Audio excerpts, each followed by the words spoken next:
Halo semuanya, jumpa lagi bersama saya Supardianto pada mata kuliah Analisis dan Spesifikasi Kebutuhan Perangkat Lunak.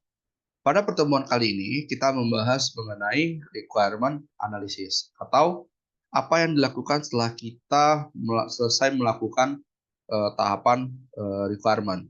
Ya. Adapun capaian pembelajaran pada pertemuan kita kali ini adalah teman-teman diharapkan nanti dapat menyajikan hasil analisis dari proses rekayasa kebutuhan atau requirement engineering yang sudah dilakukan di tahapan sebelumnya. Kita lihat sekarang masuk ke dalam poin pertama, requirement analysis. Nah, apa yang dilakukan atau aktivitas apa yang dilakukan di requirement analysis adalah terdapat 2 poin, yaitu yang pertama adalah mendetermine, kira-kira mendefinisikan atau memilah gitu ya, kebutuhan atau juga kondisi yang nantinya bisa sesuai dengan produk atau project yang memang diinginkan oleh si customer, gitu ya. Lalu kemudian mengambil tanggung jawab jika memang terjadinya beberapa kendala atau konflik terkait dengan requirement dari beberapa banyaknya jenis stakeholders yang terdapat pada produk atau project yang saat ini sedang dikerjakan. Nah, requirement analysis is the critical to success of the failure of the system and the software project.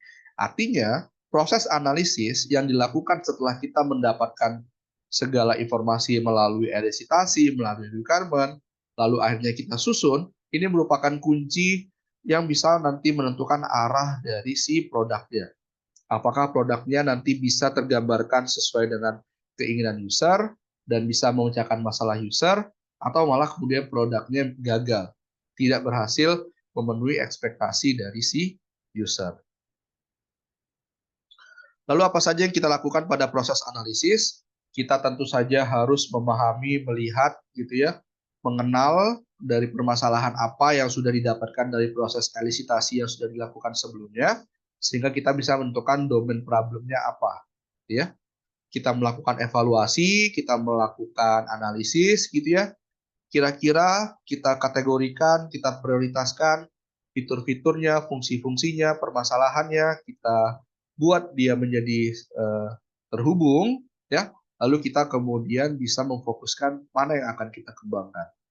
Lalu kita membuat modelnya, ya, untuk membuat model baik secara visual atau dengan menggunakan modeling yang lainnya, agar kemudian nantinya ketika kita validasi kepada pengguna, itu kemudian pengguna dapat dengan mudah memahaminya. Lalu kita tentukan spesifikasi dan tentu kita lakukan review kembali. Nah, ini ada beberapa useful tips gitu ya. Analyze the result of the elicitation. Nah, ini kita lihat bagaimana caranya untuk menganalisis hasil dari elicitation yang sudah dilakukan. Kita lihat apakah jawabannya konsisten. Nah, ini sama seperti pertemuan kita sebelumnya. Bahwa jika user selalu mengungkapkan permasalahan-permasalahan yang serupa, ketika ditanya kembali, maka berarti jawabannya adalah konsisten. Nah, itu kemudian kita bisa mengartikan bahwa analisis kita bisa akan dapat dibantu dengan mudah gitu ya. Kemudian kita bisa mengidentifikasi beberapa titik-titik yang bisa menjadi masalah. Kita bisa mengidentifikasi batasan-batasan, boundary-nya.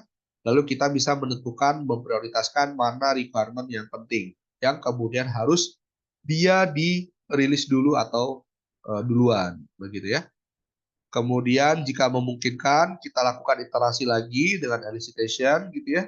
Kemudian kita lakukan validasi dengan stakeholder, kita negosiasikan apakah seperti ini solusinya, apakah ini kemudian nanti bisa menyelesaikan masalah customer, dan seterusnya.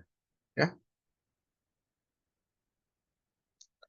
Kemudian kita bisa melakukan prototyping dalam memberikan visual atau gambaran kepada user mengenai produk ini nantinya adalah solusi yang akan ditawarkan untuk menyelesaikan si permasalahan user. The sometimes user cannot describe by words that the system want to do. Artinya kalau ternyata dia nggak bisa lihat gitu ya, dia nggak bisa memahami sampai dia melihat bentuknya. Nah ini kalau dengan adanya bantuan visual, dia bisa langsung memvalidasi. Oh benar, saya mau yang bentukannya atau fiturnya seperti itu, ya. Kemudian different people have the different background and familiarity with the using system. Ya ini tadi kita ingin mengeneralkan. Artinya kalau dengan bantuan visual seperti ini, baik mereka yang sudah memiliki pemahaman atau ternyata belum, atau sudah menjelas masalahannya apa dan yang belum, itu dapat dengan mudah menerima dengan menggunakan bantuan prototyping. Ya. Dan ini the better way to get the user need is by the prototyping. Artinya benar-benar dengan melakukan prototyping, kita benar-benar bisa memvalidasikan bahwa kita benar-benar sudah mengetahui apa yang user butuhkan. Nah, ini ada gambarannya. Ya, berdasarkan apa yang kita sajikan informasinya, lalu kemudian kita gambar, kita berikan validasi kepada user untuk di-review. Kalau sudah benar, kita kembali lagi ke fitur-fitur selanjutnya. Kemudian apa itu prototyping? Ya, prototyping adalah bagian untuk kita kemudian menyempurnakan hasil requirement yang sudah dilakukan sebelumnya. Kita bisa menggunakan desain apapun dan kita bisa membuat ultimate product gitu ya yang bisa kita tunjukkan kepada user sebelum benar-benar aplikasinya utuh jadi dan bisa digunakan. Nah, ini ada beberapa jenis prototyping, ada horizontal, vertikal, throwaway, dan revolusioner. Kita lihat yang horizontal. Biasanya kalau horizontal ini merupakan hal yang paling sering digunakan, gitu ya. Di mana ketika kita menggunakan horizontal prototyping, kita mengeksplor seluruh behavior atau fitur apa saja yang ada di dalam sistem, dan ini dapat membantu kita untuk memeriksa nanti bagaimana sistem tersebut jalan, gitu ya.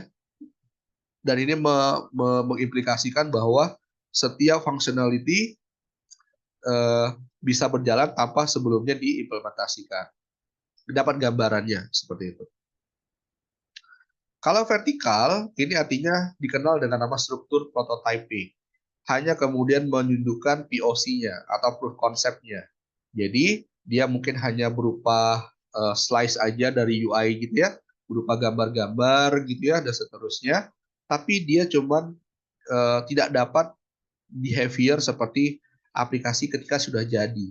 Atau cuman bisa dilihat, oh bentuknya seperti itu. Oh, ada pop-up modal, oh ada form. Nah, bisa dilihat seperti itu saja.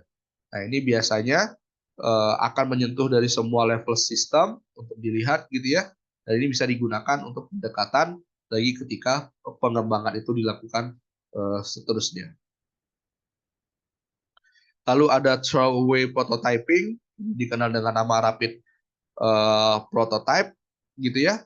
Ini adalah membangun prototipe secepat mungkin dan semurah mungkin dan agar bisa segera direview. Jika memang ada kendala kemudian dibalikin lagi, dibuat lagi prototipenya. Kalau memang tidak ada kendala diteruskan ke bagian implementasi.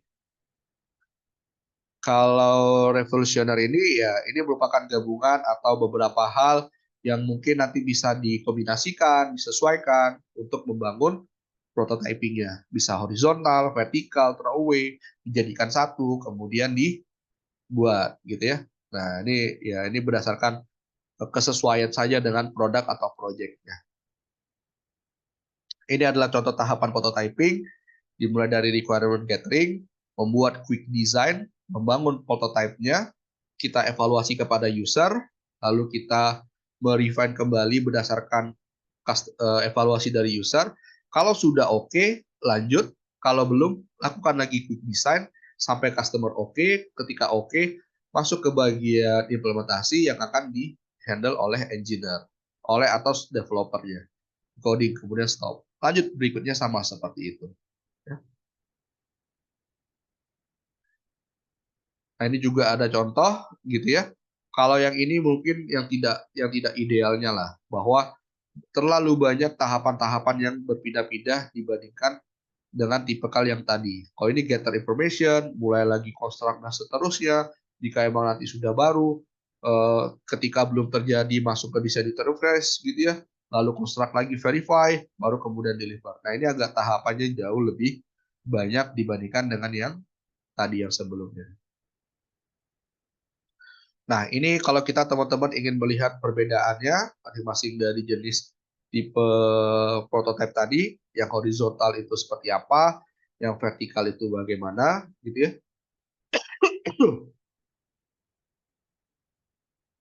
Lalu kemudian kalau kita lihat berdasarkan fidelity-nya atau berdasarkan eh, tingkatannya, ini teman-teman bisa lihat ada yang tipikalnya paper prototype, ada yang tipikalnya clickable, ada yang tipikalnya working prototype.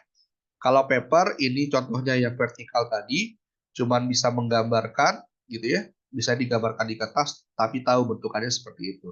Kalau clickable ini yang horizontal, yang dapat menggambarkan behavior dari si user, behavior dari aplikasinya, karena nanti menyerupai, karena bisa diklik-klik, actionnya ada. Kemudian kalau working ini adalah yang revolusioner tadi gitu ya, di mana memang disesuaikan dengan fitur cepat gitu ya, kemudian sudah memiliki beberapa fungsi tapi belum berjalan 100% atau seperti apa. Ya. Kemudian ini ada prototype evolution. Nah, mulai dari does the prototype implement the functionality, mulai dari is there any functionality missing. Nah, ini tahapan. Ketika prototype itu kemudian diuji coba oleh user, dia melihat apakah memang sudah sesuai dengan fungsinya atau enggak, sesuai enggak dengan ekspektasi user. Lalu dilihat apakah memang ada functionality yang hilang atau enggak. Kemudian dilihat lagi ada enggak jenis errornya misalnya gitu ya. Kemudian ada nggak condition yang tidak memenuhi sesuai dengan requirement di awalnya. Bagaimana dengan logicalnya, sudah sesuai apa belum, ya, dan seterusnya. Nah, ini tentu saja ketika melakukan prototyping ada pro dan kontranya, di mana tentu ada dari segi, oh kenapa dengan prototipe lebih unggul, oh tapi ada juga kok kerugiannya. Nah, ini teman-teman bisa lihat, meningkatkan user involvement, karena tadi jelas user selalu dilibatkan ketika prototipe atau quick design-nya sudah jadi, gitu ya. Tapi kemudian kerugiannya ya tentu karena melibatkan selalu user, ya mungkin terlalu banyak hal-hal yang dirubah atau yang eh, eh, menyebabkan perubahan begitu ya. Dan seterusnya teman-teman bisa lihat apa yang menjadi keunggulan dan juga menjadi kelemahannya. Pasti dari setiap metode pasti memiliki pro dan kontranya gitu ya. Nah, ini adalah contoh dari low fidelity dari course scheduling system yang selalu menjadi study case kita. Nah, ini kalau pakai yang paper base bentukannya seperti ini ya, kira-kira. Oke, sampai situ saja kayaknya pertemuan kita kali ini. Jadi, ketika nanti requirement itu sudah selesai teman-teman lakukan, gitu ya, teman-teman bisa kemudian mewujudkan atau memvalidasi requirement tadi dengan menggunakan bantuan prototype agar kita bisa juga ikut melibatkan user ke depannya. Oke, sampai situ saja yang bisa dapat saya sampaikan. Sampai jumpa kembali di pertemuan kita berikutnya. Sampai jumpa.